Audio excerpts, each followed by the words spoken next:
విసిరి ఒరుగులు. ఇది మనము అన్నం తిన్నాక ఒక పొడి బదులుగా ఒక పలుకు ఇది వేసుకుంటే అరుగుదలకి చాలా చక్కగా ఉపయోగపడుతుంది. విసిరి ఏదో రూపంలో రోజు తినాలి.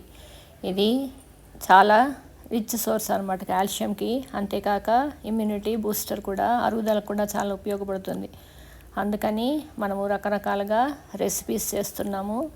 అందులో భాగంగా ఒరుగులు, విసిరి ఒరుగులు 2 రకాలుగా ఈ వీడియోలో చేసి చూపిస్తున్నాను. ఏ విధంగా చేస్తారు ఇప్పుడు చూసేద్దాం. ముందుగా విసిరికాయలు శుభ్రంగా కడుక్కొని తడిపోయేటట్టు తుడుచుకున్న తర్వాత ఈ విధంగా ముక్కలు చేసుకుని గింజలు పడేసేయాలి.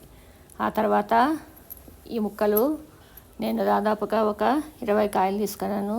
దీంతో 2 విధాలుగా ఒరుగులు చేసి చూపిస్తున్నాను. మొదటి పద్ధతిలో ఏమేమి తీసుకోవాలో ఇప్పుడు చూద్దాం. 1 స్పూన్ మిరియాల పొడి, 1 స్పూను వాము పొడి, 1 స్పూన్ ఉప్పు, 1 స్పూన్ నల్ల ఉప్పు, ఒక 50 గ్రామ్స్ పటిక బెల్లం, 1 ఇంచ్ డ్రై జింజర్. ఇవి నేను తీసుకున్నవి. ముందుగా పటిక బెల్లము, డ్రై జింజర్ 2 ఒక రోట్లో వేసుకొని కొట్టుకోవాలి. గ్రైండర్లో వేస్తే బ్లేడ్ పాడైపోతుంది. అందుకని ఈ విధంగా కచ్చాపచ్చా కొట్టేసుకున్న తర్వాత ఈ మిశ్రమాన్ని అంతా కలుపుకొని గ్రైండర్లో ఈ విధంగా గ్రైండ్ చేసుకోవాలి.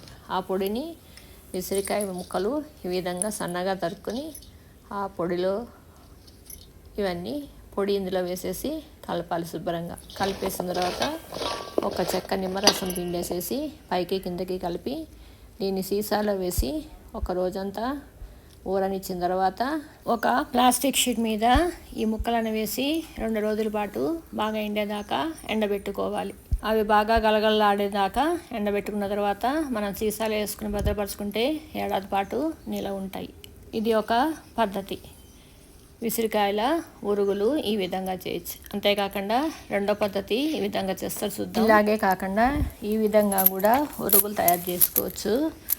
కొంచెము అక్కడక్కడ దెబ్బతిన్న కాయలను కూడా నేను వేసేయకుండా కాసా తీసేసి మిగతా ముక్కలు కోసుకుని దాంట్లో సరిపడా ఉప్పు, పసుపు వేసి అవి ఒక రోజు ఊరనిచ్చిన తర్వాత 2 రోజులు బాగా ఎండేదాకా ఎండలో పెట్టుకోవాలి. ఒరుగుల్లాగా అవుతాయి.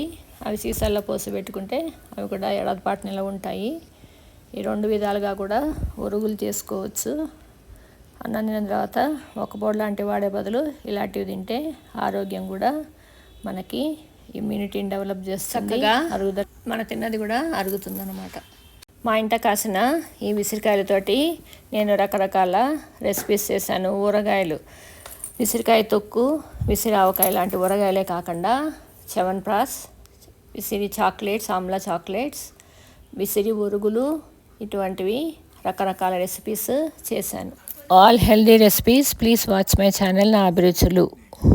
Please watch, like, share and subscribe my channel na abhiruchulu.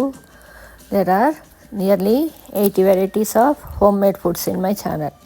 Thanks for watching.